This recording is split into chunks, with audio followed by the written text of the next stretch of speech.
Welcome one, welcome all. Welcome to the Saturday night Millie Roundtable. I'm very excited to be joined by my guy Snyder, who is sitting here sweating out some CFB with me, and Drew as well, who I've not been on a show with, who is also sweating some UFC action. So we got a Saturday night full of sweats. Snyder, how have you been, man? I'm doing well here. Excited to jump onto the show with you guys here. I've done it the last couple years with. It's been a rotating cast every year, but excited to jump on with you guys here and get some takes to you guys for some NFL tomorrow. It's finally back, big prize pools. Excited for everything, and interested to see where you guys land on this slate. Yeah, and we are joined here by a person who has won $1 million in the past. It was for the Masters just a few years ago. And if someone has experience winning $1 million, it's not just Big T here. It is also my guy, Red Kachik. Drew, how are you doing today?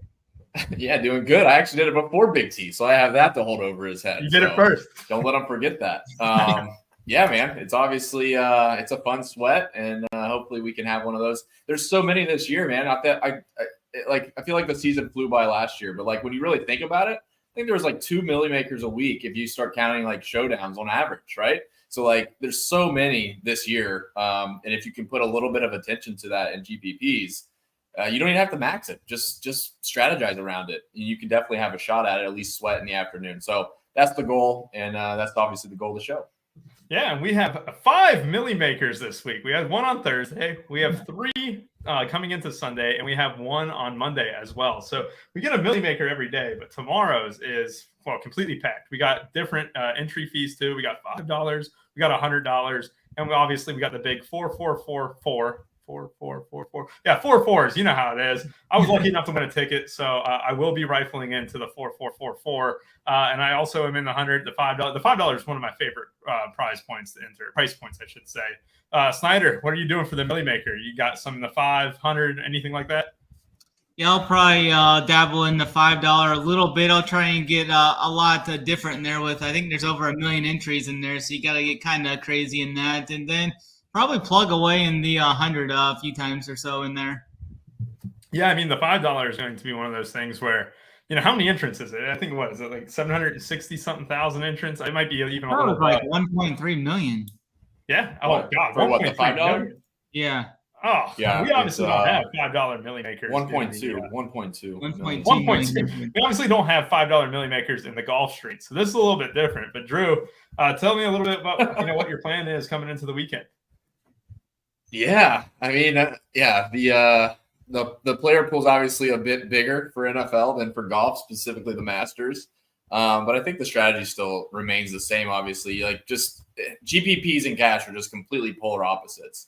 And as the bigger the field goes, the more like people talk about contrarian, but you're really just looking for like the low owned guys that are like a few points less projected that have the same ceiling as the guy that's chalk. And that's basically the mix and match that you have to have. You can target lower scoring games and hopefully they shoot out. I don't love that strategy, but it can definitely work out. But I think you can find gems in the games that are just slightly less owned than the most popular games. And those are the ones that you want to take. There's obviously chalky spots you're going to have to plug in. So don't be afraid of, throwing in a 25% owned running back or something. But, you definitely need, I would probably consider the wide receivers the most volatile. And that's probably the spot that wins people the milli maker the most. Is that QB wide receiver match that's lower owned, like, a fifth the ownership of the most popular stack. Yeah, I mean, with 1.2 million people, usually when we're trying to take down tournaments and stuff, it just takes one play. Obviously, with this, this amount of pool size, it's going to take about, 2-3 low-owned plays, maybe a combo like you say with the stacks. We're going to go game by game for y'all. So, we're going to start off with the 1 p.m. games and finish off the 4:25, your standard, point of business. So, we'll go ahead and get started with y'all. We got Cincinnati Bengals, my home team, a team that, actually I won't be watching it until about the second half. You know why? You guys are going to be so disappointed in me. I'm coaching women's soccer at 1 o'clock. Yeah, our first game of the year. We just get smacked right at 1 p.m. on a Sunday. And then I looked at the remaining schedule. The next 4 weeks are at 1 o'clock on Sunday. And I've never been so sad in my life. You got to back out of that. You got to get out of that commitment. You think you're a good guy when you volunteer, right? They do pay. They do pay, like, I think it's like $15 a practice, whatever. You think you're a good guy when you stand up and say, I'm going to do this. And then they slap you on the wrist with a Sunday kickoff. No, the only kickoff I honor is the NFL. And Snyder, we have the first game of the year, or the first Sunday game of the year. It's the Cincinnati Bengals versus the Cleveland Browns. Obviously, we know the talent with Burrow. We know that he's got Chase Higgins. But the Browns with Deshaun Watson with a full offseason under his belt. Tell me a little bit about this game. Do you like what you're seeing? Yeah, I actually like this game a little bit. I think I'm going to be a little different than most people in this game. So I actually like the Browns in this quite a bit. The Bengals have had some trouble with the Browns over the years recently. I really like the Watson side. I think I'm going to go back to some Amari Cooper. Amari Cooper had some big games for me last year at times. He had some of those games where he was like 20, 28, 30, 26, 32, some games like that. I think this is a good upside for him right away at home here. Amari Cooper's only 5,800, so I really like that price point on him. I mean, you can never go wrong with like a Jamar Chase, so I think he's going to carry some ownership here. I think he'll be one of the top highly owned receivers this week. I think he'll probably be in that 15 to 20% range. But it's kind of interesting with the status of Joe Burrow. Is he 100% off that injury there in the preseason coming in on the road against the Browns here? I think this game will be a little slower. It's a divisional game here. It's got a 47.5 total, though, so it's pretty good there. I actually like Nick Chubb quite a bit here as well. 8,200. I think he's going to come in fairly low on maybe, 5 to 8% or something. I think is where he'll come in, probably most likely.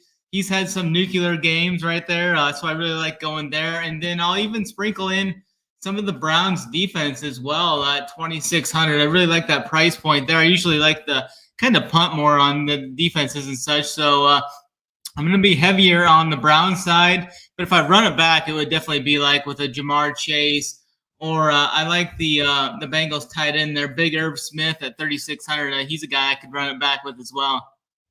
Yeah, I mean, this is going to be a good game. Obviously, AFC North rivals, so there's a little bit of history. You know how the AFC North is, Snyder. You're a big Ravens guy, so it can be a little bit of a slugfest. And obviously, we have talented players on both sides of the ball.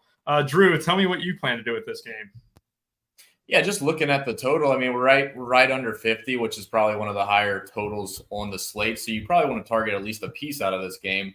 Obviously, Jamar Chase, 8,100 is probably going to be the highest score, mostly the most popular play out of this game. The way I would think about it is like Chase is probably most likely he's going to show up in stacks with people. So like fading Burrow would probably be the way to go and playing the opposite side, like Snyder said, Cleveland, and then Chase is just a run back. Because I think people, when they get like a really popular wide receiver specifically, is they get them paired up with a quarterback more owned than he's probably projected to be owned. So just to try to avoid those combinations, Chase, I think Chase just stands out in this game quite a bit, but I don't think I would probably run him back, or I would pair him with Joe Burrow. I would run him back on the other side with, Amari Cooper's fine, but I'd probably go, tight end with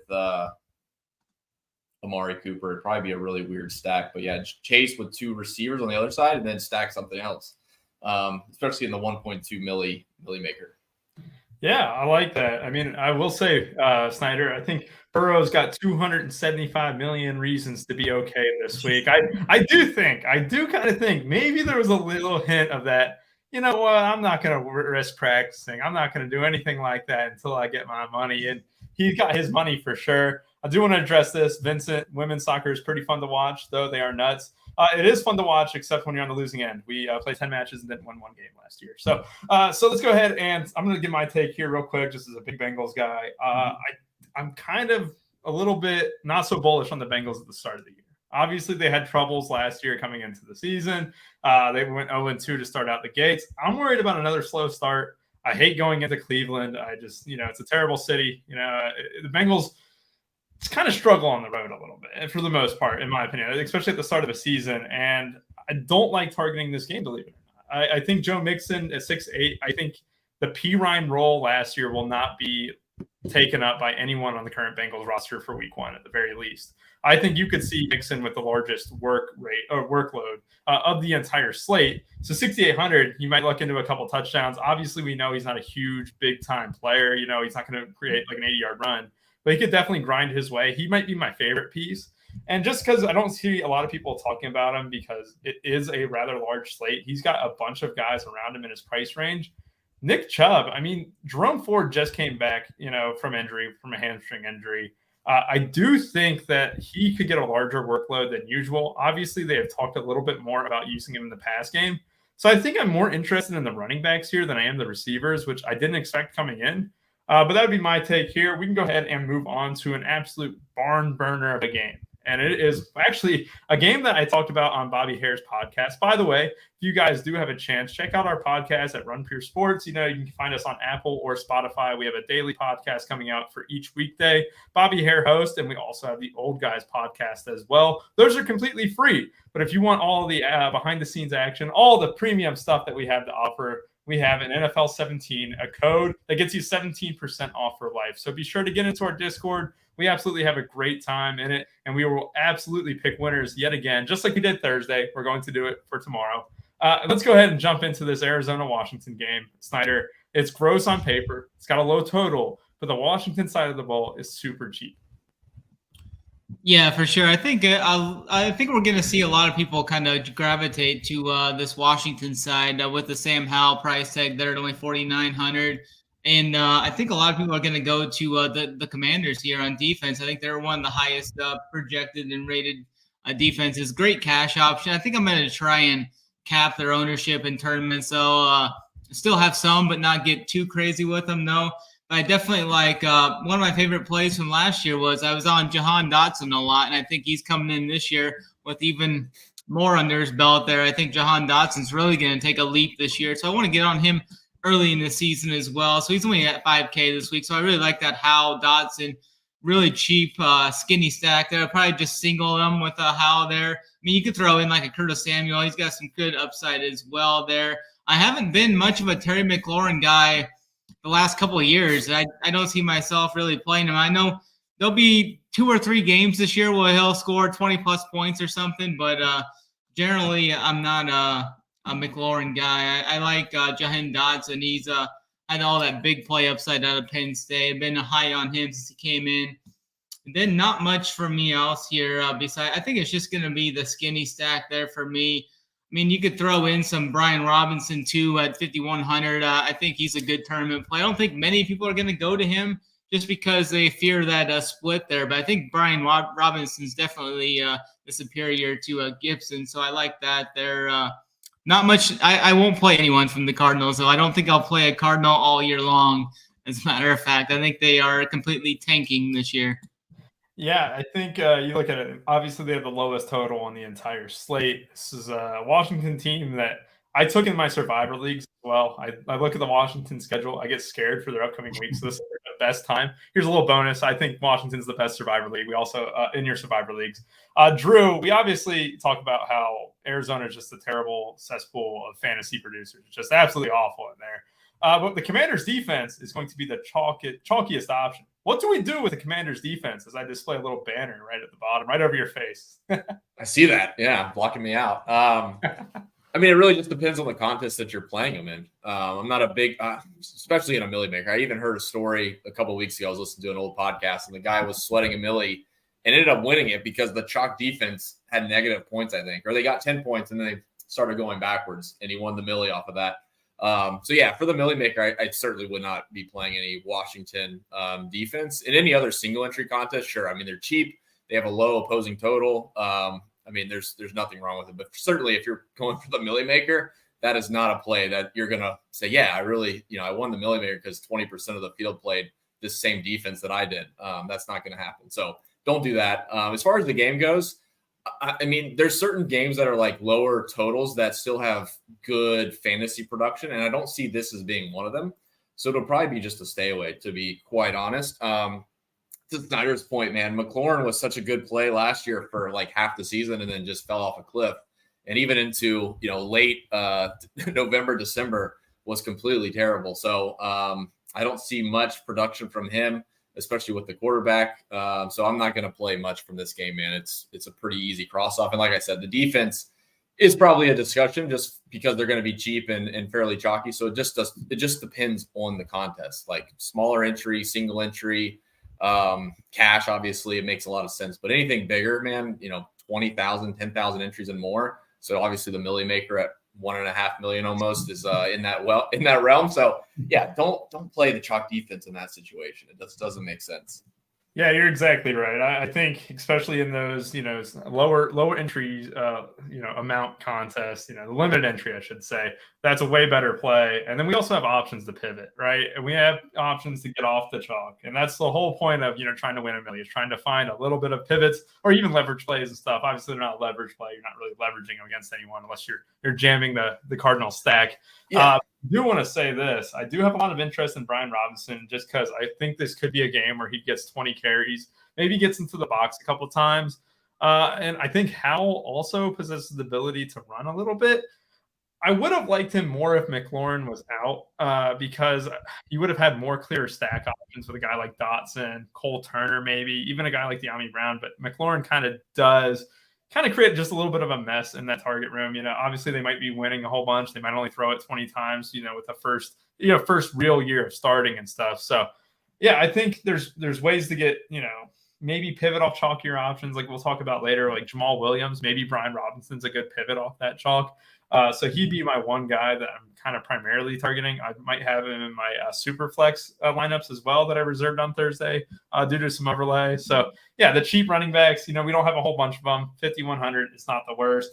And then we go immediately into another gross game. But hey, we did have a lead into it. Jamal Williams is going to be one of the top owned running backs on the slate.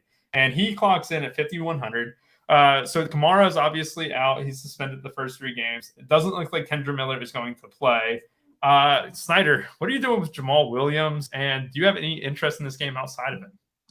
Not really much for me in this game at all. I think Jamal Williams will be upwards of 20% possibly on this slate. I don't see much of anything for this game for me. I don't think there's going to be much action here.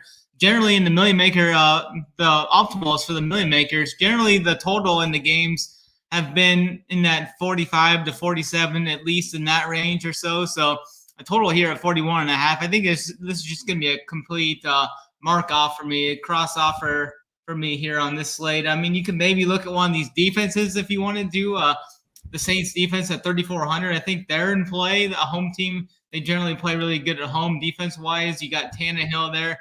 Tannehill's always been able to throw some picks, but even there on the other side, there with Derek Carr as well. And who knows what we'll see from the Saints there either. So I think maybe just the defenses here would be the route I would look to go. I won't play Jamal in the Million Maker. I won't play any of these guys. I mean, Chris Olave's fine. He's got some good upside. Just don't see this game really nuking too much to help him get to his ceiling there of 25 plus points. Yeah, I think you're right. And I do want to mention this was actually one of my favorite pivots coming into the slate. And you just talked about this, Drew. You're not going to play any of Washington. Well, hey, right below them at 2,600, you get a defense that won't carry a ton of ownership, was extremely good last year, but had really bad quarterback play that always sat him in bad field position, against them. The Tennessee Titans caught my eye as a really good pivot at 2,600 on defense. I know we don't need to spend the whole show on defense, but you did just talk about it. We can make a primary example here with maybe the Titans and then talk about anyone else, including your Jamal Williams take. Yeah, I mean, to be honest, like the defense deal, this happens in golf quite a bit. Like the guys in the mid-range are all like a quarter of a shot difference, but people view them as like, oh, they grade out so much better. They should be, 20% owned, and this guy should be 5% owned because he played better last week. And like over the course of a season or 2 years, they're really like a quarter of a stroke difference. And when you look at the projections, like the Commanders defense is only like 1.5 points better than some of these teams, and some of them are cheaper and they have the same upside. New Orleans, Snyder brought up as a good example. I think they put up like 17 points last year a few times with a couple of picks. So like there's definitely upside plays from defense, and it just doesn't come from the defenses that project out well and are going to be popular. It just rarely happens. It's always these kind of fluky ones, unfortunately, and that's what wins the Millie Maker. As far as Jamal Williams, I mean, 5,100 for him. I mean, I think he's fine. He's going to be kind of popular. I kind of take I don't know if it's necessarily contrarian or just stupid, but like the Derrick Henry approach seems like the play that I would like to target. If I want to say that the passing game from Ryan Tannehill is not going to work out very well, I would say they run Derrick Henry. I'm thinking about golfers again. Derrick Henry, straight through New Orleans. So I think Henry's a really interesting play. Staber has him at 5%. I've seen others have him at 8%.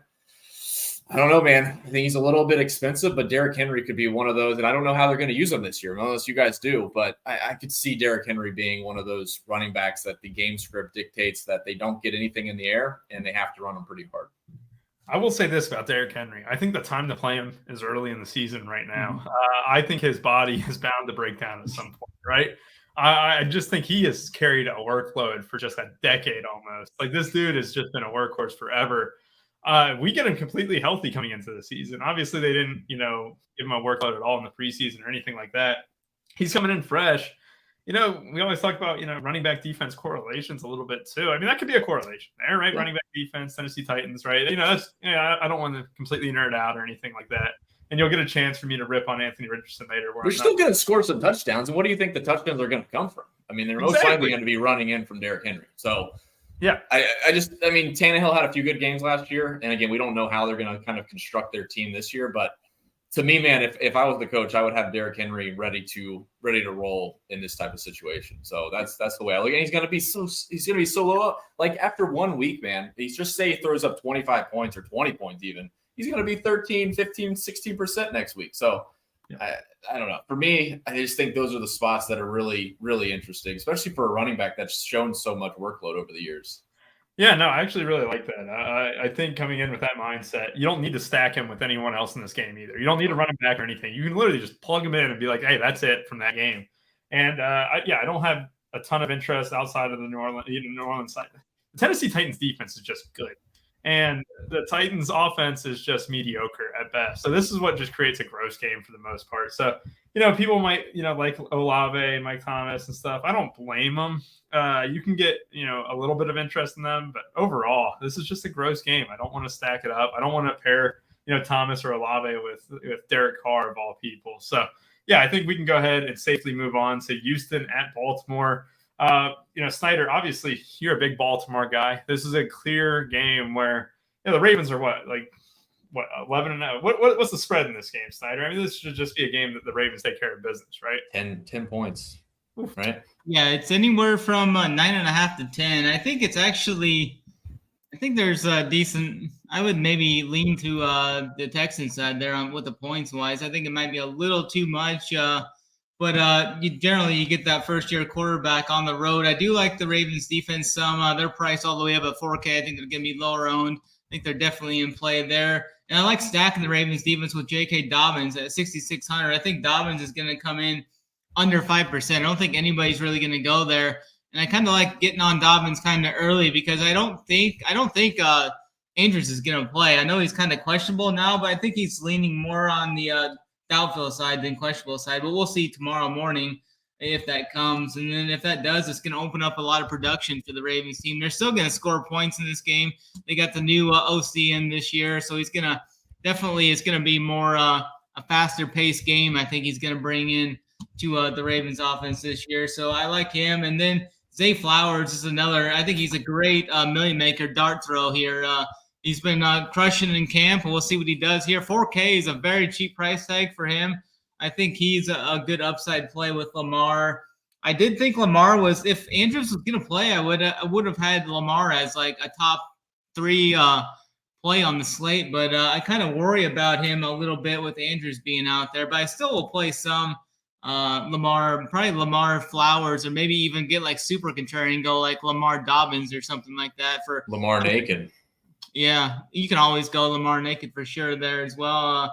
I don't think I'm going to go to Beckham. I'm going to have to wait and see it from him. I mean, supposedly in the locker room, he's talking about he's changed everything. He's more mature and such, but I need to see it from him first. And Rashad Bateman at 5,300, he's always a good like dart throw. Maybe throw him in on like 1% or 3% of your lineups if you're doing 150 in that $5. He's showing the upside. Last year, he had a couple good games before he got hurt. He had 108 yards and a touchdown week 2 last year, scored like 24 points. So he's an upside guy, but it's mainly going to be, I'm going to be heavy on or overweight on Dobbins and the Ravens defense in this spot.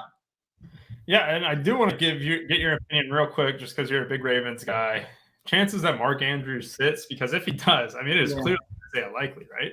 Yeah, I mean, I think he's going to be a Definitely. It definitely would. Absolutely. I think Likely would be one of the best plays on the slate if we do get that news of Andrews being out, because Likely's only 3K.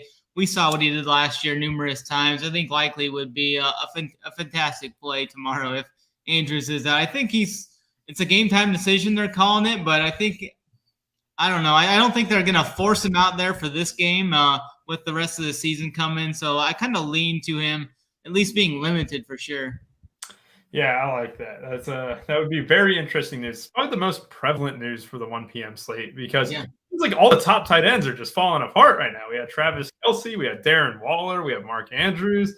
God, is George Kittle questionable? Yeah, George Kittle. Every tight end except for TJ Hawkinson still alive. Drew, tell me a little bit about this game. I mean, obviously you mentioned Lamar naked. I don't hate that idea, right? But obviously we want to correlate as much as possible in the Millie Maker. I see one guy, naked QB, never want. I kind of want to fact check that, but this is a game where Baltimore could get up early, but they could want to flex that muscle. Like, hey, look, Lamar's back to being the guy, right? Yeah, you're just trying to figure out who to pair him with. I just pulled up some props for him, and I think his props are like 2 touchdowns in the air, 1 touchdown on the ground, and he's got like 300 yards total rushing and passing. So like the stats look pretty good for him to do well at this spot. It's just who would you want to pair him with if Andrews is out? Like chalky tight ends, I'm not afraid of. We saw that with Kelce over the years. It's just from a positional constriction. There's not a lot of good tight ends anyways, and punting them off rarely works out anyway. So like sometimes you just got to pay up for the good tight ends. So yeah, Lamar Jackson with Mark Andrews would make sense. I don't have a problem with Flowers. I think that's totally fine. I do think it's interesting to play the defense. Baltimore's defense has been sneaky in the past, so I would play, some defense, and maybe that gets some correlation with Lamar as well. If they get some turnovers and get the ball right back in his hands, he gets 3 or 4, touchdowns early and then rides up the score. So yeah, like I said, I just trying to pair him up. There's really nobody that stands out besides Mark Andrews. I would just say Flowers would be the guy that stands out. And I think Lamar is a scary one where he doesn't spread the ball out a ton when he gets into a rhythm, where I wouldn't want to stack him with 2 receivers anyway. So I would probably just target Andrews and maybe have 1 wide receiver that I would want to put him in a stack with, but I wouldn't want to spread it out too thin. I just think Lamar can almost vulture your own stack touchdowns. Yeah, I think that's exactly right. I will say this. This is what I was talking about in the Bobby podcast as well when we were talking about the main slate.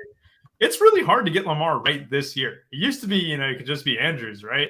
But he's got 3 legitimate wide receivers. He's got Dobbins now back in the backfield, and he's got 2 decent tight ends. Like, it's hard to get him right. And I think you could run and naked, to be honest. I think, someone did fact check it. Yeah, naked Phillip Rivers. Yeah, I guarantee that probably happened because random shit always happens in the Millie. But that's the thing that would win a Millie. Like, that would never win the 4K Millie, but it would win the 1.5 million person Millie because no one does it. And you're losing out. Like, the lack of correlation sometimes wins those, which is sad to say. But, like, sometimes the lack of correlation in those big Millies is what does it. It's like in baseball. Like, if there was 1.5 million person Millie maker, it would be like the guy that doesn't stack any team. He wins the Millie maker, not the 5-3 stack. Yeah, I don't mean to cover your face, Drew, but this comment made me die. 9 children were born as a result of naked Phillip Rivers. That is classic right there. Yeah, if there's anyone who knows naked Phillip Rivers, I mean, that guy has more children than he can probably fill a full football team. Speaking of this game, though, I think you guys hit the hammer on the nail. We don't really need to spend too much more time. I mean, obviously, you guys broke it down pretty well. Not a ton of interest on the Houston side with a rookie quarterback. Damian Pierce, 5,800. The Ravens defense has always been super solid. I don't like going running backs against them. And there's no clear-cut wide receiver. Even, Dalton Schultz, I guess. But, yeah, I kind of like what you said, Drew. I mean, you mentioned how cheap tight ends have never really, performed well for Millie expectations, right? And we don't have Jake Ferguson on this slate. He's on the Sunday night slate. He's one of the best in the world, right? We don't get him on this slate. So I do want to mention, Vince Cano, Nico as a run back, though. You know what? If there was a receiver to entertain on the Houston side of the ball, it would be Nico Collins. Looked good on their couple drives they did in their dress rehearsal preseason game. I think they played 1 or 2 drives. So, yeah, I think Nico would be your best bet as a run back if you were wanting to do one. Let's go ahead and get off. Let's hope it's a good game. It's not a great game. It's San Francisco 49ers at the Pittsburgh Steelers. This is the last of our AFC North breakdown, Snyder. This is the last that we get to talk about the division that we so love. Tell me a little bit about this game. Not a whole lot of chalk options in it. Obviously, one of the highest priced running backs with Christian McCaffrey is here. Yeah, I think this game's actually going to play really slow. We got the 49ers traveling to the Steelers here. Deebo Samuel is the first thing that kind of jumps out to me here at 5,500, just based off his upside alone at 5,500. I think he's definitely a guy you need to at least give warrant to in the Million Maker contest. He's got that 30-plus point upside. We didn't see it much last year, maybe 2 or 3 times we saw a big game from him, but he's definitely got that in the range of outcomes for him. So I'll be playing some Deebo for sure, and he'll be in the player pool. George Pickens, 5K. That's generally the guy that Kenny Pickett looks to most notably in the red zone too. I think he scored almost 10 points in about every single game last year. Well, that's not going to get it done for the Millie Maker, but if he turns a corner here and starts putting up 20, 25 for 5K, that's definitely fine there. I think he's the guy there.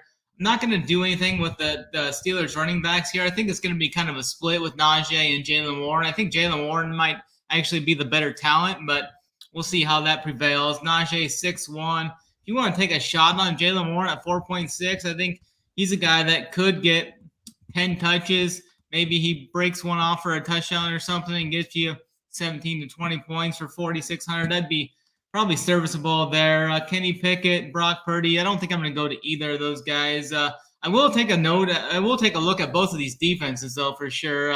You've got the Pittsburgh Steelers at 3K at home. I think the Steelers are kind of the sharp side on the betting markets here, too. So I'm going to have some Steelers defense in my player pool for sure at 3K, but it's kind of a stay away for me. And this is one of those totals that it doesn't crack that 46 plus total that I'm usually looking for the Millie. So I like the Steelers defense quite a bit here. Yeah, I don't mind that at all. I do want to say that, Brock Purdy, there's been a lot of rumors about his training camp performance, how it's been a lot of dropped picks, dropped interceptions, pick sixes. I don't mind that call. Obviously, the Steelers have TJ Watt. They can be really effective, disruptive, and create a lot of turnovers. I do want to mention, before I kick it to you, Drew, I see some people, we got Deebo here. It's Deebo in the San Francisco D. I got a hot take there that I'll kind of get to a little bit after, but I don't think Deebo's the guy there. I think it's all Ayuk, for the most part. Yeah. But if Kittle's out, I think it opens the door for some of these guys. But Drew, I'll kick it to you. It's kind of a gross game. Snyder just broke it down for us, but what do you think here? Yeah, it's interesting because the total isn't terrible. They're both scheduled to score almost 3 touchdowns or a little over 3. So it should have some production, but it's where is it going to come from? Deebo's going to be pretty popular. I don't love that unless I compare it with Brock Purdy, and I don't really love that. So as a one-off as Deebo Samuel, he's not the guy that I would target in this type of spot. Ayuk is interesting because he's going to be so much lower owned. A one-off for him would make a lot more sense than a chalky one-off Deebo Samuel, in my opinion. So I would kind of side with you there. If people, especially early in the season, there's a lot of uncertainty. People can say this is the wide receiver 1 on the depth chart, but we know that, wide receiver 3 can actually be the primary target for the quarterback, whoever that is. So Ayuk would be a really interesting pivot, and he's going to be, 7% or less, 5%, half the ownership of Deebo Samuel. That's probably the angle that I would go. I'm not high on the defense, so I'm interested in your take, but, like I said, this should have points, but I just don't know where they're really going to come from, and I don't trust the quarterbacks enough to stack this game. But I would want to have a piece of probably Ayuk or Samuel, and I think Ayuk from an ownership perspective makes the most sense.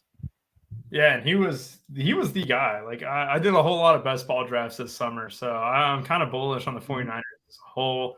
I hope that Purdy can do well. But it's a tough game. I mean, it's a tough one. Obviously, it's a West Coast team traveling to the East Coast. You have that little bit of a juice to it. And the Pittsburgh Steelers got a lot of steam in the preseason. They looked incredible in the preseason with the starting lineup. Kenny Pickett looked like the next generation of, I don't even know who to say, Tom Brady, basically. The dude looked good in the preseason. I want to see it in action. Deontay Johnson's a little bit cheap. Obviously, we know he didn't score a touchdown all year last year. He's got to get some positive. Dude, that team was just sucking all year. Yes. every week I thought this is the week that I'm going to get them low owned. They're going to go off for 30 points. No, this is the week. No, this is the week. No, I don't understand. God, I was tilting every week, dude. It's frustrating. So it is. Like, you would expect the positive regression to come. I mean, it's a 41.5 point total. It's a little bit of a, obviously Trey Lance is gone from San Francisco. Brock Purdy has that weight off his shoulders, but it's going to be an interesting game. I don't have a ton of interest in it. I think you guys did a great job breaking it down. I have some hot takes in this next one between Jacksonville and the Indianapolis Colts. I'll just say really quick.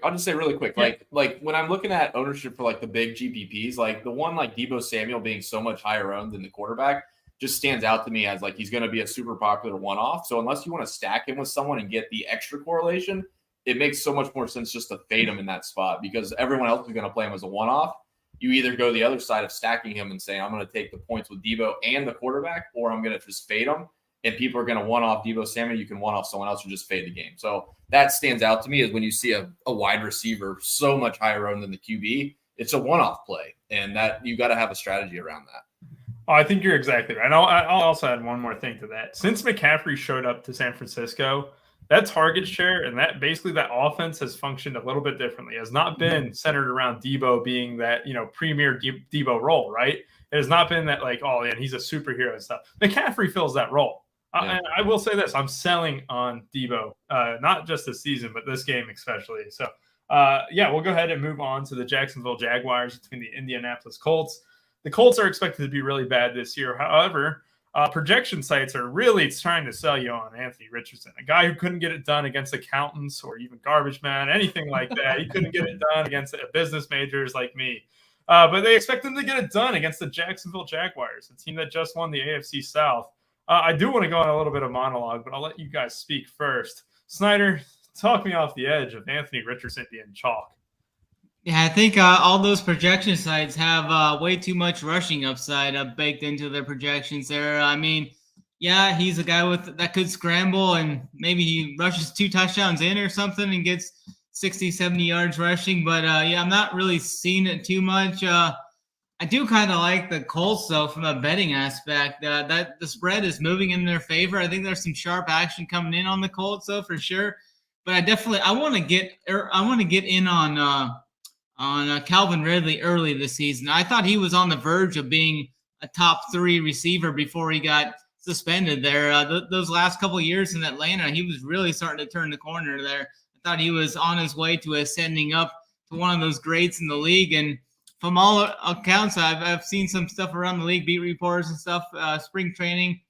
Ridley's looking really good. I want to be in on Ridley early. The 2 offenses I was huge on for best ball in preseason and such was the Jaguars and the Chargers. I drafted a ton of those 2 teams in best ball. I'm going to be in on Trevor Lawrence early, 6,500 for Trevor Lawrence. And then you get Calvin Ridley right there in the 6Ks as well. It's a fairly cheap stack there. I really don't know what to do with this Colts side. Maybe you guys can sell me on something there, but I think there's definitely some sharper action coming in on the home team there. But maybe Josh Downs, I know he's got some upside, 3,100. That could be a million maker dart, but I really don't trust Anthony Richardson's arm, though, to tell you the truth. I don't trust it at all. Drew, maybe you have a different take on that before I go off here in a couple minutes. I don't, not on the Anthony Richards side. I think this is a good game on the Jacksonville side to stack two receivers. So Snyder talked about Ridley. I think you take Kirk. Both are going to be fairly high owned, but you throw them in a stack with Trevor Lawrence, who's going to be kind of a middling quarterback. And I like that much more than taking a one-off Ridley. Ridley's fine, but I think for the price, you're going to take a shot on Ridley going off with Kirk, with Trevor Lawrence. So that's my take. Again, the value quarterbacks are going to be higher owned than Trevor Lawrence, which is why Anthony Richardson's going to be a little bit higher owned. But I think this is one of those spots where I could see Ridley going off. Kirk has shown upside in the past. You throw him in there with Lawrence, and now you have a nice little 3-man stack. That's kind of what I look at. Looking down Indiana, like if I would try to run it back with someone, dude, I don't see anybody. I mean, Pittman, I guess, but like you said, who's going to throw him the ball? Is Richardson going to get it to him? So, I think I like the 3-man Jacksonville stack, and that's probably it. I like it, and I'm with you guys. And I'm actually excited to say that the Jaguars are my favorite defense tomorrow. I think people saw the profile of Anthony Richardson. I think he could be very good down the line, right? He is a bad quarterback right now. He was a bad quarterback in college. Yeah, he in his last game in college, he got 9 for 27 throwing the ball, right? NFL offense, maybe things are better. Do you think the Colts offense operated efficiently last year at all? I know it's a new coaching staff, new everything, right? This Colts team, I mean, obviously we always blame the offensive line. Oh, man, the offensive line's bad. Well, cool. Now he doesn't have Jonathan Taylor either. What do we expect from him? We expect him to run the ball 120, for 120 yards? Sure. All right. He did that, two times last year in college football when he had designed plays. This isn't Madden. This is a guy who is bad at being a quarterback at this stage of his career. He could be, he might progress very fast. I assume that he has all the tools to be very good in the future. Right now, he is not good. And I just think he's very inaccurate. You can't stack him with anyone. You can't get with Michael Pittman. I don't trust that because I don't trust the rookie quarterback situation. We didn't even talk about Stroud and stuff, right? Because we don't really trust them as wide receiver, as quarterbacks to give it to these wide receivers at a consistent basis. You can't stack anyone with Anthony Richardson, and maybe that's the whole cash play. Oh, he'll run the ball a lot. We don't need to stack him with anyone. Cool, take your 11 points, get the fuck out. This is not a million maker play. It's one of the worst plays on the entire board. I think anyone who plays them doesn't know ball. And then we'll go ahead and move on to the next game. It is the Tampa Bay Buccaneers versus the Minnesota Vikings. Probably the best game, one of the best games in the state, because I do know we have Chargers Dolphins a little bit later on. But this is a good game because, speaking of someone who doesn't know ball, I'm going to sit here and play Baker Mayfield because I don't know ball. I've seen him play too many times, and I'm going to rifle him against the Minnesota Vikings defense. But Snyder, what do you think about this game here in general? Obviously, it's going to be very popular. Do you believe in Baker Mayfield like me? Yeah, it was really interesting. I was running all the sims early in the week, and like every sim that was coming out and all the projection sites were just pushing Baker on me. I don't think I'm going to get to Baker Mayfield. He was the second worst graded quarterback last year in PFF. I think there was 60-some quarterbacks they ranked, and he was second to last last year. I'm going to need Baker Mayfield to prove it to me. I'd rather play Sam Howell at that price tag. I definitely get it, though. I mean, he's got some weapons here. I mean, Godwin would be the first guy I would look to stack him up with at 5,900. I think he's a good option. I do like the guy from Nebraska, though, Trey Palmer at 3K. I think he's a million maker dart throw punter. He caught a couple of touchdowns in the preseason. Look to have a little something going there. So I kind of like some Trey Palmer. I know everybody's going to go to Justin Jefferson. I think Justin Jefferson will probably be potentially the highest owned guy on the slate as a whole, and for good reason. I think just looking at, I think Jefferson looks like he's going to be the highest owned, but for good reason, like we say. I think he's definitely firmly in play at home. Good game script there. I kind of like KJ Osborne as a million maker play, though. It's kind of a pivot there off of Jefferson. Much cheaper too, 4,300. I'll be going to him and Hawkinson if I need to pay up. I mean, Hawkinson's the only upper tier tight end left standing, so I think he's definitely in play there as well. I don't think I'm going to stack this game up though much at all. I think maybe some secondary correlations will be more so for me in this game. I do have a pretty hot take on Alexander Madison. I think he's going to start the year off on fire. Really like his price tag there, 6,500. I don't think anybody's really going to get there. I'm checking his ownership now. Maybe 10 to 15%, which isn't too much. So I think he's fine there. Let's see how the Tampa Bay defense did versus the run last year. I think they were decent. And actually, they gave up some pretty big games last year at times. Quite a few times they gave up over 20 points there. So I kind of like some Madison there as a kind of a pivot there as everyone jams in Jefferson. Yeah, I like that. It's actually a solid leverage play there with Jefferson probably being one of the top owned guys. Obviously, we just got news here as well. Sorry, Drew, but real quick, Stevie Boynton in our Discord just posted that what Schefter has been reporting. So this is actually big news. Jerry Jeudy not expected to play. Romeo Doubs, George Kittle, Zach Ertz, and Hollywood Brown are all expected in. And he is waiting on the Andrews news as well. It took a little bit of sifting through these college football screenshots that we just got poured in. The main slate just now ended. That was a good play. Purdue having a delay until 6:15 p.m. So Yeah, a lot of good days in the college football channel as well. Just absolute print fest here. If you guys want to get in, it's not just college football. It's not just NFL. It's every single sport. You can get Snyder and Drew's golf content. You can get any of this stuff that we have as well. That's just at an elite level. NFL 17% off for life. And let's go ahead and back into this game. Drew, like Snyder just said, a lot of good plays here on the board. What are you doing with this game in general? Especially, you can talk about different tiers of the millie, right? $5 millie is obviously different than the $100 millie and stuff. This is going to be a chalk game. Like, how do you get different in those contests as well from this game's perspective? Yeah, I mean, it kind of depends, I guess, on the rest of your builds. Like the way I look at this in a vacuum, like I think this is a great game to go, pretty heavy on stacks on both sides. I think Baker Mayfield makes sense just from a price standpoint. So that's probably why, Snyder, you were getting a bunch of Baker Mayfield throughout the week. I mean, at his price for mainly the game total. And he probably has to pair it with Godwin. There's going to be some production there. And the other side, like when you talk about like the receivers on Minnesota, obviously Jefferson's going to carry the load, but like Osborne that Snyder just talked about, I think Addison is really interesting as well. So like if they get there, they're going to have to get there through Kirk Cousins. So you would want to pair that with Kirk Cousins. So I think this game is a really good one to take a stack on both sides and run it back with one or two. The more aggressive you want to take that, obviously for the bigger millie makes a lot of sense. You're basically going all in on a shootout. That would make a lot of sense in the big $5 millie. The $100 millie, take a side and take one run back. That's probably the path to go. But I do like this game quite a bit. Obviously, Minnesota is Vegas has them to score a little bit more points than Tampa Bay. But I think this game is going to be, very productive. It's going to be fast paced.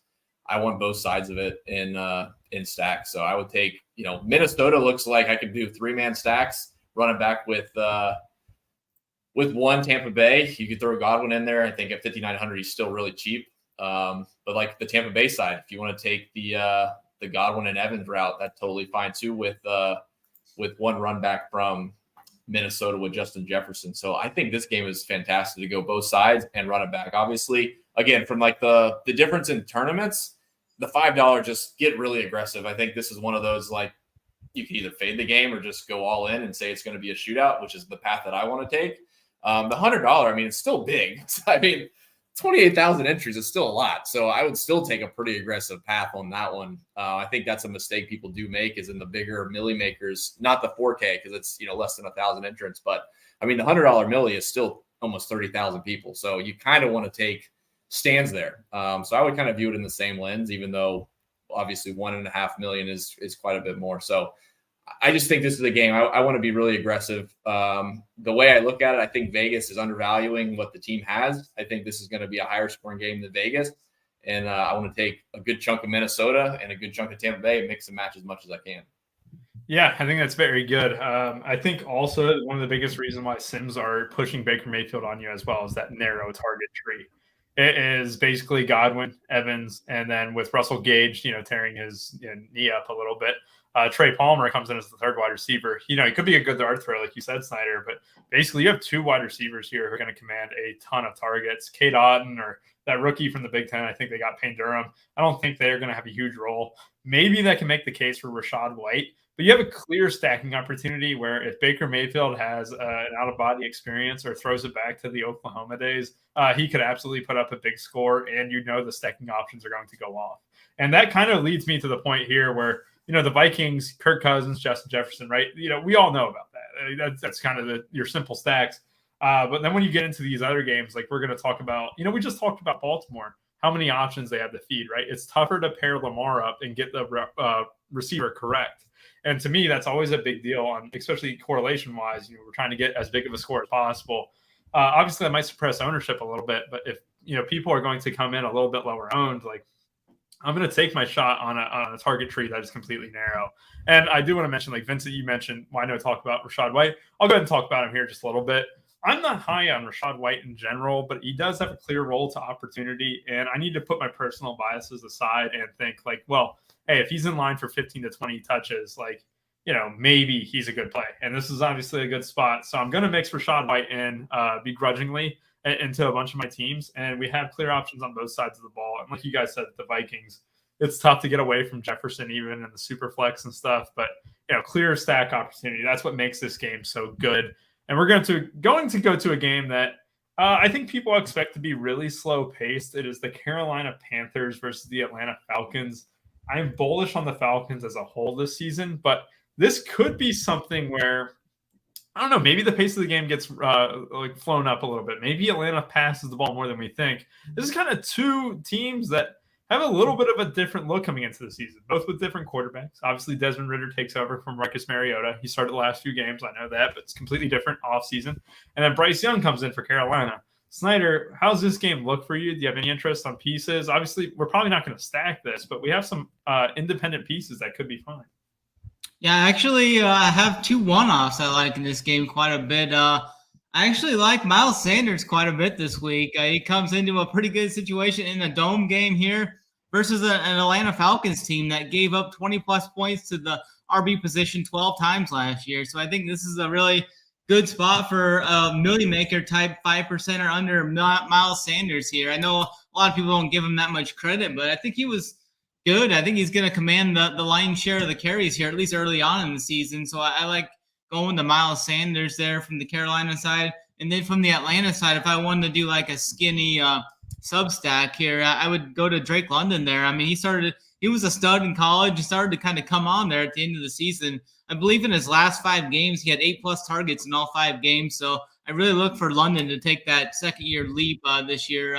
Really high on London as a whole and like best balls and everything this year. So I'll be looking to target Drake London early in the season as well.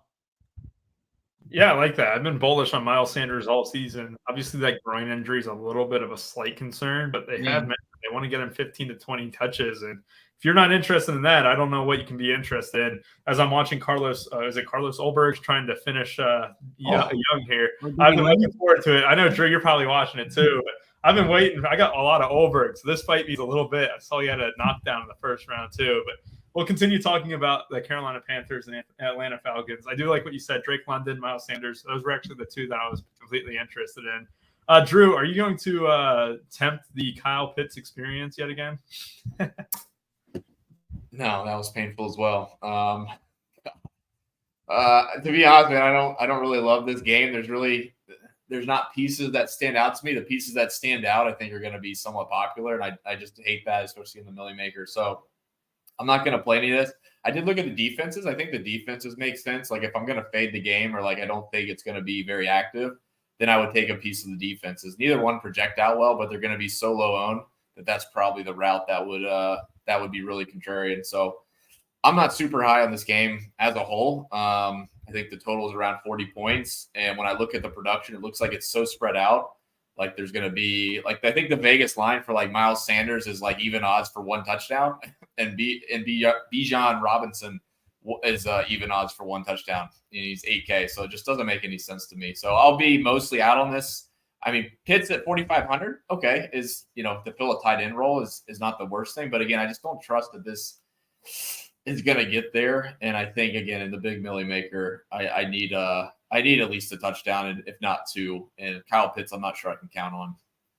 Yeah, and we obviously are running a little bit behind because I said, hey, let's get out of here in an hour. And it's already 9:54, and we have 5 games left. So I'm going to omit my thoughts. If you guys want our full thoughts, we're always in the Discord. NFL 17% off for life. It's not just access to an amazing Discord. It's access to everything on site, every sport. And we all do a great job at it. I can absolutely, say that, from top to bottom, we are an absolutely amazing unit. You guys will not be disappointed. NFL 17% off for life. Let's go ahead and move on to the Philadelphia Eagles versus the New England Patriots. Snyder, you got to be loving the Patriots side. No, I'm kidding. But we do have some stacks here. This is why I like the Patriots defense is going to be really good. However, with Hurts and obviously the Eagles offense in general, they are better than good defenses. And we have clear stacking opportunities in a bad spot. Maybe that makes them a really tempting stack in the Millie. Right, Snyder? Yeah, I think so. I'll be looking to jam quite a bit of Jalen Hurts this week. I think he's going to be the QB1 on the slate here. And I really like stacking with Devonta Smith actually as well. You could double stack it, go Brown and Smith, but Smith was the guy that kind of had those spike weeks there towards the end of the season. He had 20, 23, 34, 25, 20 points there at the end of the game, at the end of the season last year. So I really like Devonta Smith at 7,200. I think a lot of people are going to more so go to A.J. Brown. I think Devonta will come in. I think probably around half the ownership of A.J. Brown. Yeah, I'm seeing Devonta Smith only at 3 to 5% ownership. So I really like going to Devonta. I'll have some A.J. Brown mixed in as well. I think it's pretty basic, though, for me on this game, though. It's just Jalen Hurts with those two. I'm not going to try and guess with the running back situation here at Philly. You got Smith, you got Gainwell, you got Penny in there. I'm hearing talks about all three of them getting chances to kind of show out there. So I'm going to wait and see there to see what happens. Not going to play Zeke. I don't think I'll be on Stevenson either. I really don't see much of anything that I like from the New England side either. Maybe if you wanted to run it back with anybody, I think the guy I would choose is the cheapest guy for the Patriots I think's in play, and Hunter Henry. It would be the guy I would look to run it back with. 3,500 at tight end. Tight end usually not the greatest position. Good punt there. And Henry had some games, 10-plus points quite a few times down the stretch last year. Yeah, 100%. Hunter Henry is the clear tight end number one there. I'm not concerned about Mike Gesicki at all. I just want to make a fun challenge for myself. Every touchdown that Anthony Richardson scores, I'll chug a beer to start the show next week. Drew, tell me a little bit about the game. Obviously, we have clear stack options, Hurts, Brown stuff, and Hurts, Brown, Smith. You have clear stacking options. You can throw Goddard in. It's a running back mess. I don't have a ton of interest in the New England side, but do you? And what are you doing with the Eagles as well? Yeah, I think obviously the Eagles definitely are stacking potential with Brown and Smith, with Hurts. I would want to run this back, though. I think if Hurts is going to be pretty popular, or at least relatively popular, Saber has him at 10%. I've seen him fluctuate a little bit, but obviously you're going to want to pair him with someone. But I think people aren't going to pair him with someone coming back, and I think there's a lot of unknowns with the New England side. So I would take the cheap route. Snyder talked about Hunter Henry. I think that's fine. Kendrick Bourne is a guy that stands out to me. I think the really contrarian one would be Stevenson, Ramondre at 7K. I mean, he doesn't project out well, but he could be a guy that vultures 3 touchdowns somehow if he keeps it up with the Philadelphia Eagles. So that's the way I would look at it. I think Philadelphia is an easy plug. No, there's no question about that. But I think the interesting angle would be to run it back with somebody and take that extra correlation in the Millie Maker. Hey, Drew, is this dude all right in the UFC fight? I'm just watching a lot of people stand over a body that hasn't moved in a little bit. I hope it wasn't over. I got to pull it up. I don't have it up right now. I can't do 2 things. Bro, I think this dude tapped, and the ref didn't see it. Herb Jones didn't see it. This dude is he hasn't moved in a while. I'm kind of getting a little bit worried here. Anyway, I think he's all right. Yeah, we can go ahead and assume he's all right. I do like the fact that the Ramondre Stevenson news is probably the biggest news on the slate. Have we got word if he's in or not, guys? Snyder, do you know? I just see he's questionable. I don't know. Yeah, if he misses, Zeke becomes an option, right? Obviously, they just traded away Pierre Strong. This could be something like Kevin Harris, maybe. I don't know. Yeah. But we're talking about how we had a lack of injuries in the preseason at the running back position, right? And now we get an injured running back coming in, and I hope that Ramondre comes back immediately. But we have a chance to exploit maybe a cheaper running back option. 5,200 for Zeke doesn't feel like the best, though. We know he's a great pass blocker. We know he'll be utilized on passing down as is, but I don't know. Those are 2 ghosts between him and Juju. It's like 2 ghosts. Yeah, can Zeke get to the 1 yard line and get 3 1-yard plunges is the question. He did it in Dallas last year. I don't think Mac Jones is the same as Dak Prescott. Obviously, Dak Prescott is here. Joe Burrow and Patrick Mahomes are here, and then every other quarterback, right? But I do think that that could be something intriguing to watch out for. Maybe Kevin Harris at 4K. I don't know. I think I'm just, picking at straws here. I don't think it's worth the while. But yeah, I do have a little bit of interest in the Eagles side, but in the sake of saving time on the show with 4 games left and we're already at 10 o'clock, let's move on to the Snyder knows, man. I could get off to tangents, so I try to keep it concise, but we can still talk about too much shit at this all these games. But yeah, I'll trim it up for the next couple games. You don't have to trim it up at all. I mean, I'm my 3rd beer deep on the show, but I'm also my 6th beer deep overall, so I'm feeling good. You guys do as long as you want. Las Vegas Raiders versus the Denver Broncos. I do like this game from a DFS perspective. A lot of P. Ryan and Javonte is getting a little bit of steam from public as well, from projection sites and everything.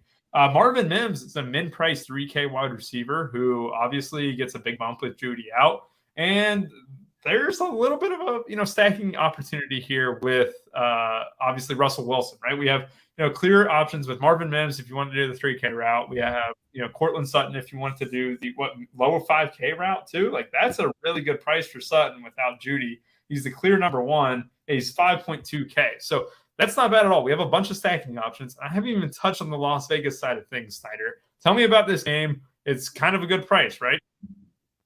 Yeah, I'm looking to get off or sell on the Raiders this whole season. I'm gonna be bullish or bearish on them. I do like the Denver Broncos, especially early in the season. They're at elevation.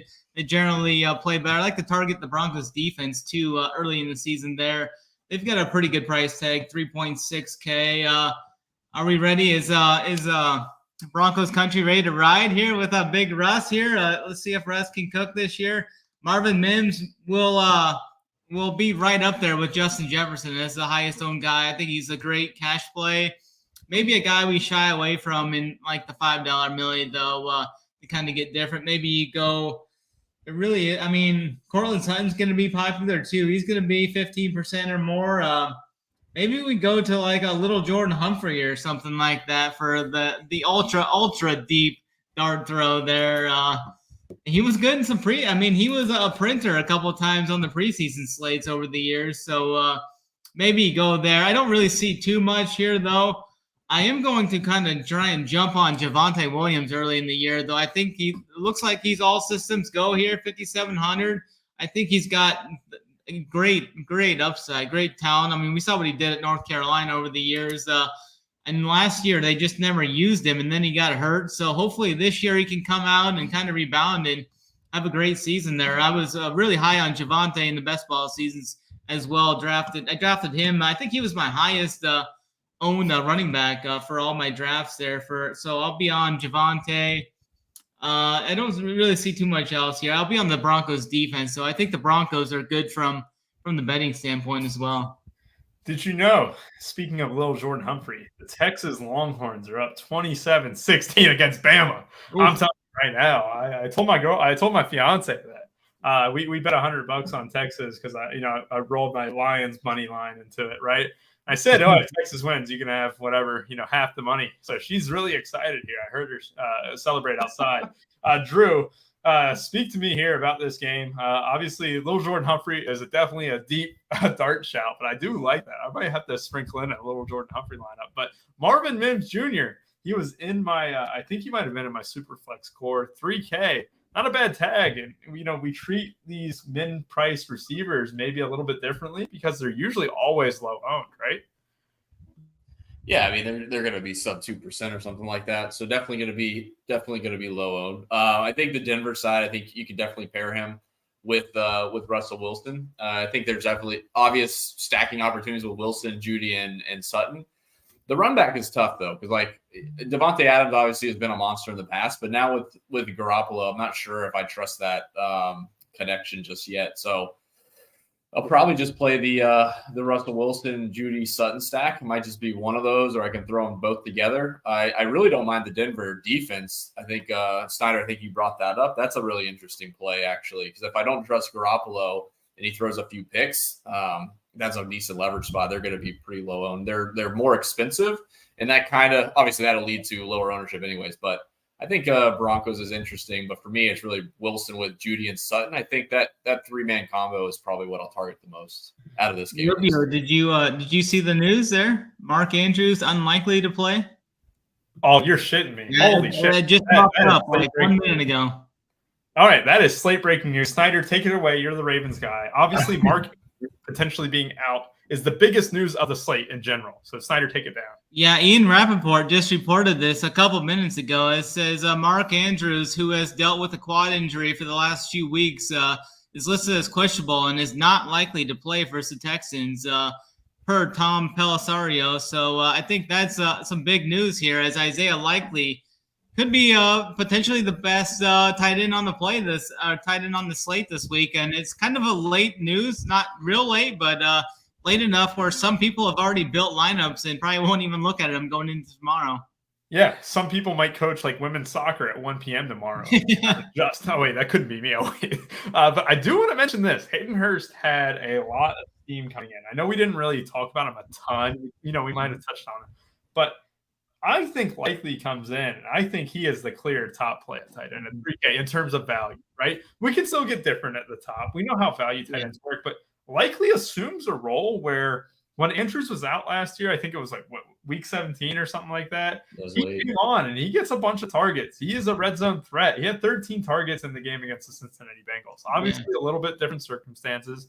They ended up sitting a bunch of guys and stuff, but Likely is not a bad tight end at all. He is actually a very good tight end, and I liked him in college, and I do like him here at 3K. They're a big favorite. He could definitely be a red zone guy. Drew, what would you do with Isaiah Likely? Obviously, we're expecting Mark Andrews to miss now. I mean, we got to circle back to that just a bit. So give your take on Isaiah Likely. Yeah, like if he gets the start over Mark Andrews, he's going to probably be a pretty popular play. I mean, over 50% for sure. So, yeah, Isaiah Likely just fills the role. And like you said, he's a red zone guy. So, like, he's not just getting targets or, like, getting some rushes from a running back, a cheap running back perspective. Like, he's going to get red zone targets. So, like, scores 2 touchdowns and he breaks the slate and you have to have him. So, Isaiah Likely at 3K would be an easy one. If you want to get different in the Millie Maker, you would play him with another tight end in the flex. Like, that would be the way to get different. But, like, I wouldn't fade the chalk if he's going to be, like, 45, 50% owned. It seems like it's going to be a pretty popular play if everyone gets that news. Yeah, and there was one other game that looked like there was one other game that I think Mark Andrews missed. It was on a short week. I think it was a Thursday night game. They played Tampa Bay last year. He had 6 catches, 77 yards, and a touchdown to go with that 8-catch, 103. And I think he had a turnover. Like, he had a catch that was like turned back in the end zone. I'm pretty sure. Like, I really remember. Like, he had a Sunday. It was a Sunday game, and then he went into Thursday, and they talked back on like, oh well, Sunday he had two touchdowns or something that got overturned, and then he goes into Thursday in the showdown slate and just completely crushes for like 30 points. Like, he's a monster in the end zone. Yeah, and this is where he's 3K, right? If he was 5K, I'd still play him a bunch. And so he comes in underpriced, right? And this is where in your single entry, your cash lineup stuff, oh yeah, you're jamming in Likely now, I think, right? Because he takes almost the same role. It's not like he's just filling a spot. Like, he's actually a really, like, he might be like his favorite target. I think Lamar even said that in one of those games last year. Like, he loves targeting Likely. Yeah. Were they on the same team? Did they play together at some point? I don't think there was like some relationship. Likely is from Coastal Carolina, I think, but definitely. I thought they had a relationship, but yeah, it's definitely been through the preseason and such. I think maybe that was it. Yeah, that's the thing, is that you're getting a guy who had multiple opportunities last year without Andrews and converted them. It's not like we're theorizing like Noah Gray against with Travis Kelce, right? No, we're sitting here thinking, oh, Isaiah Likely now fills that role, and obviously he becomes a top play. Thank you very much, Snyder, for letting me know about that. And I think you already talked about Las Vegas and Denver. We don't need to spend any more time on that. I do want to say, someone mentioned Dulcich. I just wanted to circle back to this. Dulcich has been losing snaps a lot to Adam Troutman. That's obviously a big Sean Payton thing, but Dulcich saw his best ball ADP drop like 40, 50 spots. So the public is not really excited by Dulcich, and I know he's a great receiving guy. He obviously can't block worth a lick, but maybe without Judy, you can expect maybe more slot opportunities. So I think you can make the case for him, but he's not a guy who I'm sitting here thinking, oh yeah, Dulcich is going to play a lot, because he might only see the field for half the snaps for what it's worth. Let's move on to the best game of the day. I know we talked about the Vikings Bucks, but this is Miami versus the Chargers. This is 2 high-powered offenses. I'm extremely bullish on the Chargers as general. They dealt with a lot of injuries last year. The Chargers win. Obviously they get a game up on the Kansas City Chiefs, which is a big deal. But I love the Chargers' perspective from this season. And we also get Tua completely healthy, with clear stacking options with Tyreek Hill, Jalen Waddle. This is a very intriguing game from a DFS standpoint. Snyder, break it down to me. Yeah, I think this is going to be one of the most, obviously the most popular game stack here with a total of 51. Close spread here, 2 -3. I was really high on the Chargers coming into the season, best ball wise, and I really like both sides of this game. I think this game could just absolutely nuke inside the dome there in LA. You got Herbert 6,900, Tua at 6,700, 2 pretty good price tags on those guys. I mean, we'll see those prices kind of increase as the season goes on. It's interesting where Mostert's going to be fairly popular, I think. 5,400, he's rating well, and like the projections and all of that. So he'll see a decent amount of ownership. I generally like to play Mostert early in the year, though, because he's definitely one of those guys that tends to kind of get nicked up and injured as the season goes on. So even back in his days at San Francisco, he always had those big games early in the season and then always seemed to get hurt. So Mostert would be a guy I would look to target early on in the season. And then you go to the receivers here. I mean, pick your poison here with these receivers. I mean, I will be looking to stack these games up as many different ways as I can. I was big on Big Mike coming into the season as well. He's got that big play upside. 5,700 is a criminal price, I think, for his upside. Last year, he had some big games there. He started the season off last year with like 4 or 5 games. Like, I think it was 4 games in like a 6-game stretch where he scored 25-plus points. So definitely like the upside there. I'm interested to see how they incorporate Quentin Johnson into the offense here at 4,400. The big rookie out of TCU, and then you got Tyreek and Waddle on the other side, 7,100 and 8,200. I mean, pick your poison. I think there's plenty of options and ways to stack this game up. It's almost like the Dolphins are far easier to stack up because you know who Tua is going to throw to. And then on the Chargers side of the ball, even though I completely off Quentin Johnston all off season, I think John Palmer takes a lot of those targets. It's still a little bit complicated because obviously he's got Eckler there. He's got Gerald Everett. Drew, what are you doing with this one here? Yeah, I think it's a little bit more clear on the wide receiver side for Chargers. I think it's Keenan Allen and then Mike Williams. I think those are going to be his 1-2. How much Eckler bites into that, that's the question mark. And at 8,400, that's the tough decision, I think, for tomorrow's slate on for this game in particular. Obviously, the Miami side with Tyreek Hill, Waddle, and Tua totally makes sense. I want to have both sides of this thing, so I won't spill too much extra time on this game. It's obviously a great one to target. I think you can pretty much jam in as much as you like. You could have 3-man stack with 2 run backs if you want, and just you're playing for a shootout here. So, like I said, the main 3 for Miami is Tua, Waddle, Tyreek Hill, and I think the main 3 for the Chargers are going to be Herbert, Allen, and Williams, and that's kind of where I'm going to roll around. Yeah.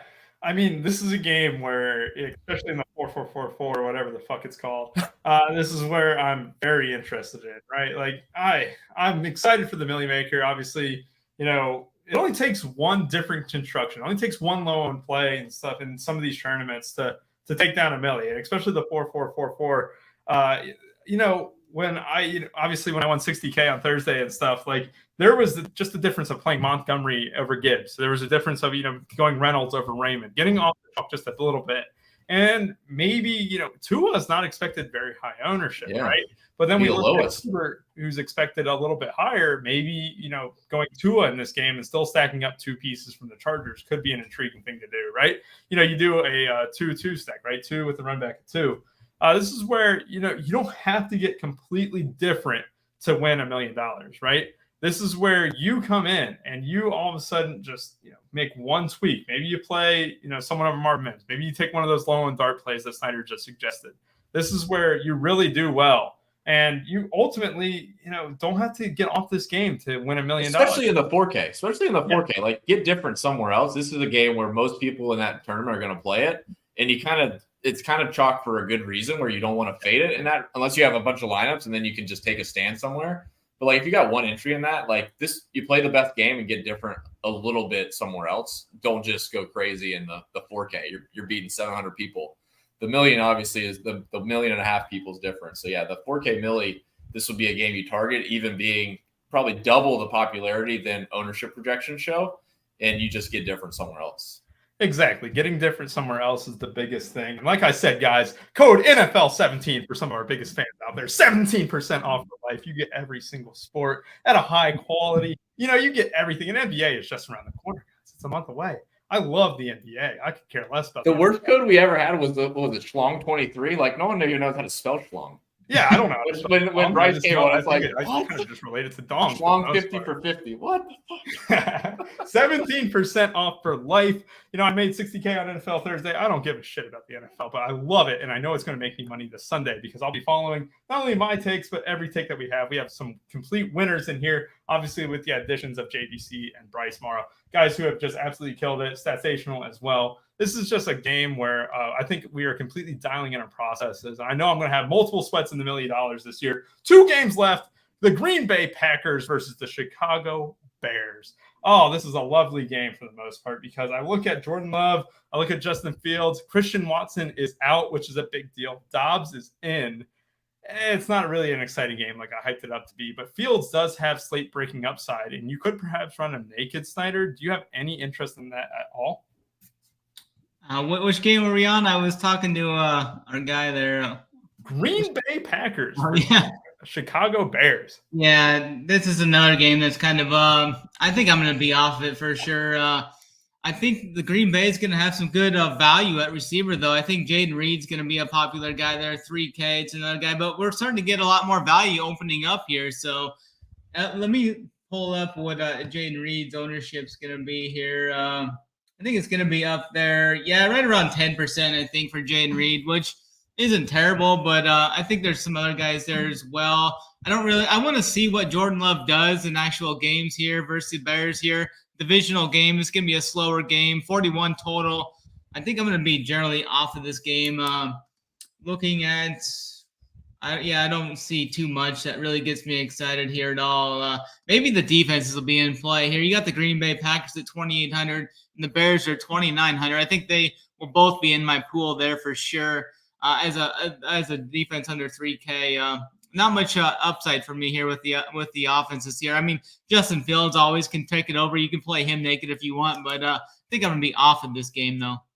Yeah, it's not a great game for the most part. I do want to mention how we just have Sean G in the chat here. Musgrave just being a pivot off a guy like Isaiah Likely. Musgrave's going to command a pretty decent role. I don't think he comes off the field too much this year. And obviously 2,900, I mean, I don't hate it at all, but Likely is that much better to me right now. Drew, talk to me a little bit about this game. Yeah, I don't love it. It's I don't see much happening here. The defenses, I don't think I'm going to play either as well. I think Packers are going to be a little bit chalky. But like Fields is just a guy that I don't really want to take a defense against anyway. So I don't see pieces from this game that I can play. So it's kind of just a stay away for me. I mean, the Bears defense, I guess, would be okay. It's going to be quite a bit lower owned than the Packers and for about the same price. So that would be the angle. But for me, it's kind of a stay away spot, to be honest. There's enough games on this slate anyways that are good to target. We just talked about one. So, yeah, exactly. We just talked about one of the best games in the world. If you guys are missing out, NFL 17% off for life. We just got JBT scores in and they are up on site. And we also got our guy Bruce posting in a night slate core. I think that locks at 11 p.m. We don't take weekends off. So anyway, let's go ahead and move on to the final game of the slate. This has been a fun show, guys. Obviously, I kept this here a little bit longer, and you're probably wondering, why is he stalling if he wants to get out of here? Well, the reason is I don't have the next game up. So just give me a half second to get it up. And it is between scrolling over on the Los Angeles Rams versus the Seattle Seahawks. I knew it all along. This is the Geno Smith, and obviously he's got three really good wide receivers now. We have two quarterbacks that are actually really like two running backs that are actually pretty good with Kenneth Walker, Zach Charbonnet. Obviously, Charbonnet is the second-round pick that Seattle just put a draft pick in for in the second round. This is a game where Seattle's expected to score a lot of points, but it's really hard to pinpoint where Geno Smith is going to throw the ball, right? I don't think highly of the Rams secondary. I actually don't think of the Rams highly at all without Cooper Kupp and without some of their weapons. So, Snyder, what are you doing with this game? You obviously got Geno Smith here, who's a very good play individually, but who would you stack him up with? I think I'd probably look to Tyler Lockett here, 6,700 to stack him up with. I'm going to be off of the Rams pretty much all year. I think the Rams are going to be terrible this year, so I'll be looking to fade them this year. I do like Kenneth Walker quite a bit here. He could get some ownership, maybe 10 to 15%. But if I played Kenneth Walker, I'd look to pair him up with the Seattle defense there at 3,300. I like that little correlation there. You can run that as a secondary stack or something there. So Kenneth Walker and the Seattle defense is probably my favorite on this. I don't think Geno's going to make my QB player pool. I generally try and keep my quarterbacks to 4 to 5 a week, maybe 3 to 5, depending on where I'm at. So I don't think Geno's going to crack that this week. But I think Tyler Lockett's a great one-off. You can go there. You can go. It looks like Jackson Smith and Jigba is actually going to play this week, which I thought he was going to be out a couple weeks. And the news started swirling when they didn't put him on the PUP, though. So that's a guy I'm going to have to wait and see on him, though. I love the upside he brings, though. I was high on him in best ball. I've got him in like some dynasty leagues and stuff too. So really high on him going into the year, just not this game. I need to sit back and see him do it though. But I really like the Walker Seattle kind of correlation there. Yeah, 100%. I mean, this is a very interesting game. Drew, do you think this game could be unique enough to where if you're in the $5, you can run multiple stacks of Seattle, maybe get lucky enough to get the bank? Well, that's what I was going to say. Like, if I was playing in the 4K milli or any of the smaller entries, I would play Geno with one receiver. Like, usually Lockett or Metcalf go off. They rarely go off together. In the big milli, I would play them both, and you're just hoping Geno goes way off and Lockett and Metcalf both go off. So, yes, I would play both of them together with Geno. In smaller contests, I would just pick one. It would probably be Lockett, just for a price standpoint. They both project out really well. I mean, the same pretty much all season last year as well. It just was different games. They both went off a different game. So, for me, Geno with Lockett and Metcalf, I think is the stand you would take in the big milli. And in every other contest, I would just pair Geno with one. I mean, Geno can still get it done on the ground a little bit, and then just one of those receivers, just try to get them right. I don't really have a strong lean one way or the other. It's kind of just see which one fits. If I have the salary to get Metcalf, totally fine. I'll get Metcalf early in the season. If I only have 6,800 left, I'll play Lockett at 6,700. That's totally fine too. All right, Drew, I hate to do this to you, but why would you play the wide receiver 3 at 6,700? Jackson Smith and Jigba's 4,900, and he is the best rookie wide receiver to enter the NFL since Jamar Chase. I mean, you can play him with Lockett or Metcalf. I mean, you play Jackson with either of those guys, and you're fading one. But I think you take, for me at least, I would just take the two guys that are going to get most of the target share, at least in my opinion. If you think Jackson's going to eat into either of those, then you can take that angle. But yeah, I mean, I think Jackson would be more of a one-off, right? I think so for the most part there. Yeah. I mean, that would to me. I mean, 5K is still like up there, for a receiver. But like for a one-off, I feel like that would be the spot. And you hope Lockett and Metcalf really don't go off. Geno doesn't really go off, but he gets one or two to Jackson for a TD, and he goes off. Right. Yeah. So that's how I would view it. And then like the price for Lockett and Metcalf, they have to go off. So you're pairing it with Geno Smith again, who has to go off. So it's just kind of making sense of your lineup. What do they have to do for the prices? They all have to go off on the expensive side. And Jackson, I think if you pair him with that, yeah, it might be safer. And like in your 4K, that could be fine for the salary savings. But I feel like Jackson would be a really good one-off at 1%, right? 1.5%. Yeah. And gets 2 TDs, and that would be slate breaking because Lockett and Metcalf probably don't get there, right? So that's a good point. I mean, I'm obviously being a little bit facetious with the fact that rookie wide receivers don't really tend to make a huge impact in week 1 of their rookie season, right? Obviously, he had a wrist injury too, so yeah, I think double stacking Geno is really interesting, the $5, and not something that you have to do in the 100 or anything like that. No, yeah. But this is a good game, and I do have to mention with Cooper Kupp out. I mean, I'm going to imagine the answer is no. But Drew, any interest in Puka Nacua, Van Jefferson, anyone like that? As a one-off, that'd be it. I mean, Stafford doesn't get there for me, so I don't see myself targeting a receiver. So yeah, I mean, 3K Puka maybe as a punt in the $5, and he gets 15 points, and that would be milli worthy. But other than that, man, I really don't like the Los Angeles side for receiving. Yeah. Akers might be okay, but I just don't like the receiving side. It looks like it's up in the air.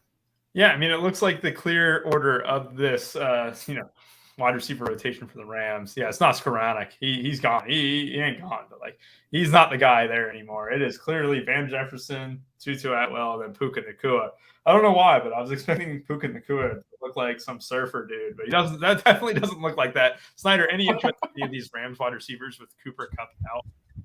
I don't think so, man. I'm going to be fading these Rams pretty much the whole year. I'm putting the Rams in the same bucket as I am the Arizona Cardinals. I really don't want anything to do with these teams unless they can show me something going forward. But early on in the season, they're going to be easy cross-offs for me entering the season.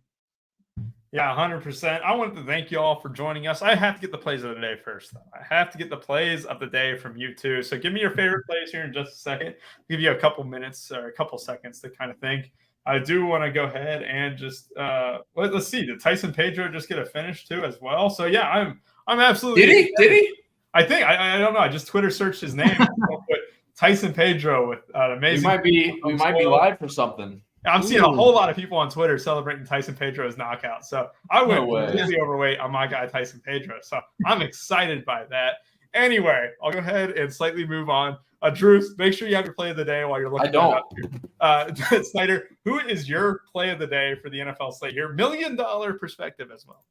Yeah, I'm going to go to a guy that I think's 5% or lower owned here. Has got the highest upside of any running back on the slate here. We've seen him pop off for 30, 40-point games before. I'm going to go with the hometown Nick Chubb here. I really like the Browns this week, so I'm going to go Nick Chubb at 8,200. It's going to be under 5% owned. I think he puts up a 30-plus point game this week. I love it. And Mick Longrod, thank you. He smoked him. I love it. Tyson Pedro. Dude, we might be live then. We need two favorites to just blitz, and we're good. Ooh. Is it Tafa and Kane or something, or Kape or whatever? No, I don't have Tafa. All right. I'm rooting for it. I got some live lineups too. It's going to be fun. Nick Chubb, Snyder's play of the day. Drew, I'm going to kick it over to you. Who is your play of the day for the NFL slate here? Yeah, the more I think about it, man, I think Henry's in a good spot. I like Henry at 7,800. I think he's going to be low enough owned with enough upside at the price to be very worthwhile in the $5 milli. Might be interesting in smaller single entry as well because no one's going to get there at 7,800. So, yeah, that'd be my play, man. Derrick Henry. All the stacks seem pretty obvious. So the guy that I would get different and weird with would be Henry. First week of the slate or first week of the year. I like it. Two guys who won't come in clocked in at high ownership. That's one of my rules for the play of the day is that they can't be completely high owned. So I do want to go ahead and make sure that my play of the day isn't above 10%. So let me check here real quick. Likely still under. So yeah, wait. Shit, I lost him. Oh God, he's high owned. I got to switch it up here. Then I'm going to go with a guy who he might carry above 10% ownership. So. But it is Brian Robinson. I think that he comes in, without getting shot in the offseason. He comes in a little bit better this year. And I ultimately think at 5.1K, I think the Commanders do really good. I think that he has a chance for 2 touchdown upside. I'm going to be overweight on him in the $5 milli and the $100 milli as well. I might even have a lineup with him in the 4-4-4-4. But yeah, I appreciate you guys for joining me. We have Nick Chubb. We have Derrick Henry, and we have Brian Robinson. We have 3 running backs for you to fill out your team, 3 running backs here. And anyone who is watching, have a great rest of y'all's day. And I hope that you guys are the ones, if it's not me or Snyder or Drew, to win $1 million. And have a great rest of y'all's day.